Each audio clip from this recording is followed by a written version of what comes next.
Oke, halo rekan-rekan mahasiswa, selamat datang dan bergabung di kegiatan tutorial online mata kuliah perilaku organisasi dengan kode mata kuliah IONBS 4207 di minggu pertama ya, sesi pertama ini. Nah, setelah mengikuti kegiatan ini, Anda diharapkan mampu menjelaskan mengenai esensi dan ruang lingkup studi perilaku keorganisasian. Nah, bahan ajarnya dari modul 1, gitu ya, jangan lupa Anda untuk ikut diskusinya, keikut sertaan dalam diskusi, menentukan nilai Anda juga, gitu ya, dan juga mengerjakan latihan soalnya, gitu ya. Oke, saya akan share pengantar materi kali ini, gitu ya. Mohon disimak dengan baik.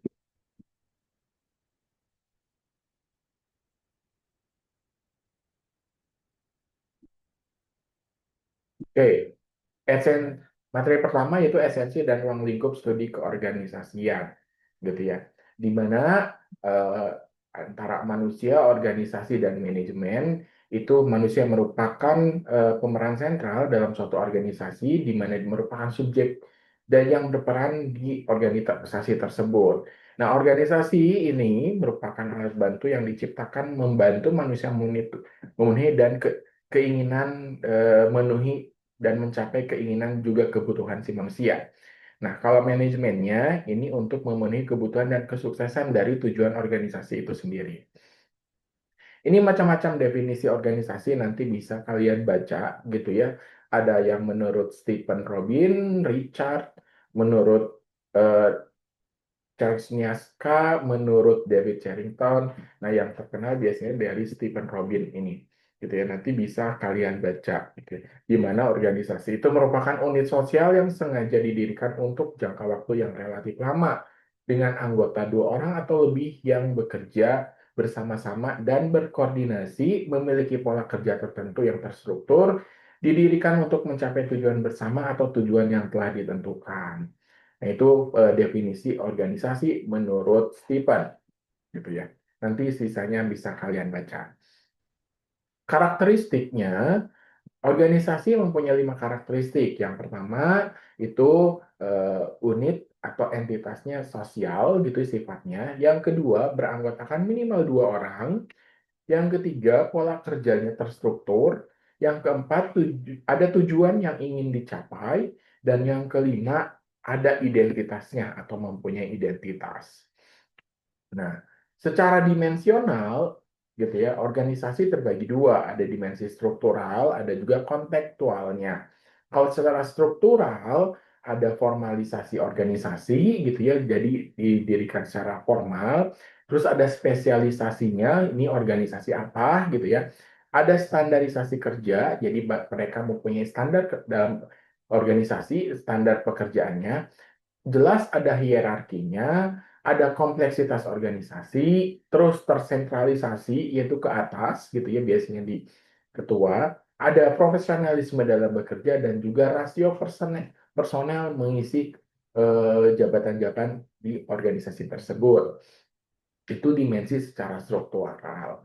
Kalau secara kontekstualnya gitu ya, dia organisasi ada ukuran dan besaran organisasi gitu ya. Ukurannya misalkan ada kecil, menengah gitu ya, seperti itu. Ada teknologi yang digunakan, gitu. Jadi organisasi tersebut menggunakan teknologi apa gitu ya yang digunakan, lingkungan organisasi gitu ya. Tujuan dan strategi organisasinya serta budaya organisasi atau yang terjadi di dalam organisasi tersebut. Kalau dimetaforakan organisasi itu ada aspek formal dan informal. Di mana aspek formal ini adalah aspek yang terlihat seperti layaknya kalau dimetaforakan seperti gunung es, di mana ini komponen aspek formal itu merupakan komponen organisasi yang bersifat terbuka dan mudah diakses oleh pihak luar. Di dalamnya ada yang lebih besar lagi, sebenarnya aspek informalnya.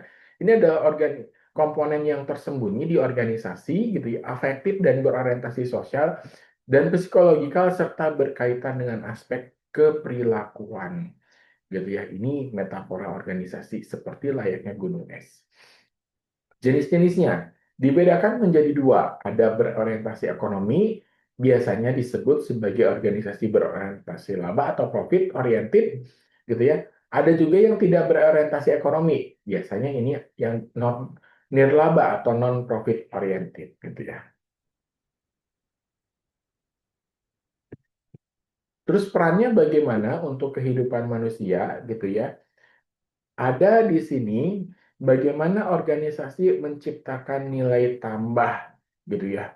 Nah, ini ada lingkungan eh, organisasi gitu ya, ada juga inputnya dari lingkungan organisasi, proses transformasinya, gitu ya, sama outputnya. Jadi pertama ada lingkungan nih, ke lingkungan organisasi menjual output ke pelanggan, misalkan ya, dia kepuasan pelanggannya, ada pelanggan potensial, pemerintah, kompetitor. Input ini diperoleh dari lingkungan organisasi. Apa yang diperoleh dari input? Berarti ada bahan baku ya, bahan bakunya, sumber daya manusianya, ada modal, uang, gitu, informasi, dan lain sebagainya. Kemudian diproses menggunakan mesin, menggunakan alat-alat, komputer, dan kemampuan dari si SDM itu sendiri, sehingga menghasilkan output di sini. Gitu ya, outputnya gitu ya. Misalkan contohnya output untuk KFC, makan cepat saji, pelanggan yang puas, dan lain sebagainya. Ini adalah roda atau peran organisasi bagi kehidupan manusia.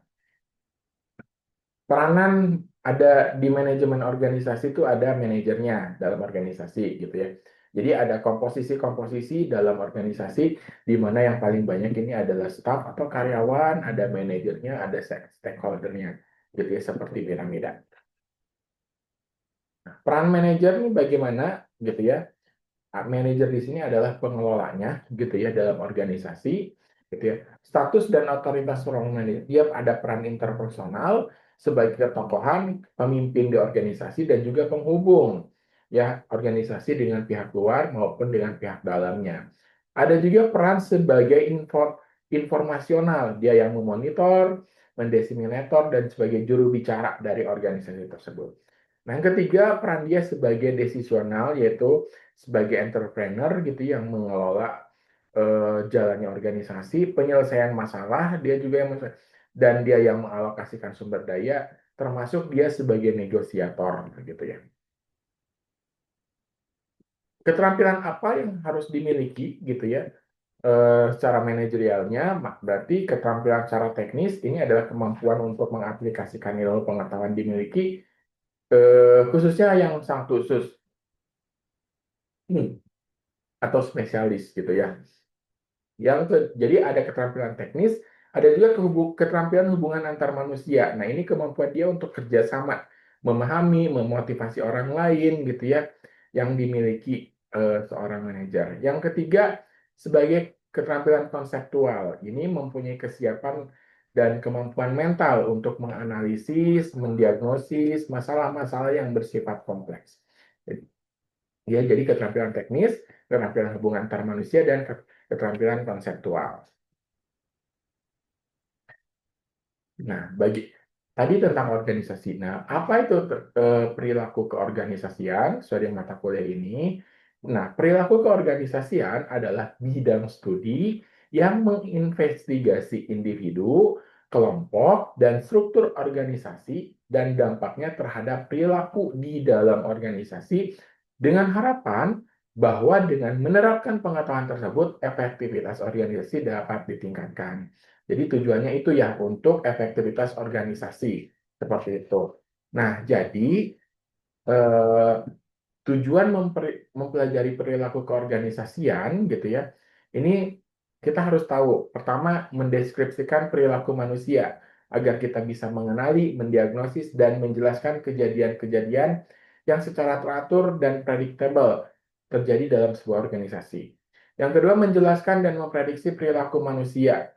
Nah, ini yang tadi mendeskripsikan, yang kedua menjelaskan dan memprediksi, ya. Jadi kita bisa memprediksi apa kemungkinan akibatnya di masa datang, dan yang ketiga mengendalikannya, yaitu mengendalikan di dalam organisasi tersebut.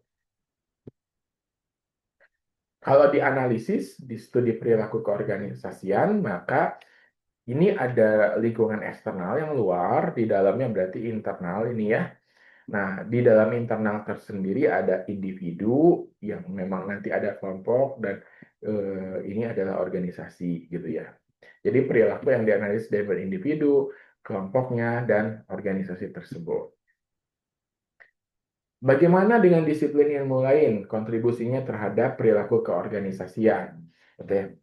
Nah, ini ada dari ilmu psikologi, sosiologi, antropologi, psikologi itu tentang psikologi organisasinya, tentang sosiologi organisasi, tentang budaya organisasi. Nah, ini yang bisa mempengaruhi atau memang keterkaitan dengan mata kuliah perilaku keorganisasian. Dari sisi politik, sejarah dan ekonomi, jelas politik adalah dari mulai kekuasaan, leadership gitu ya.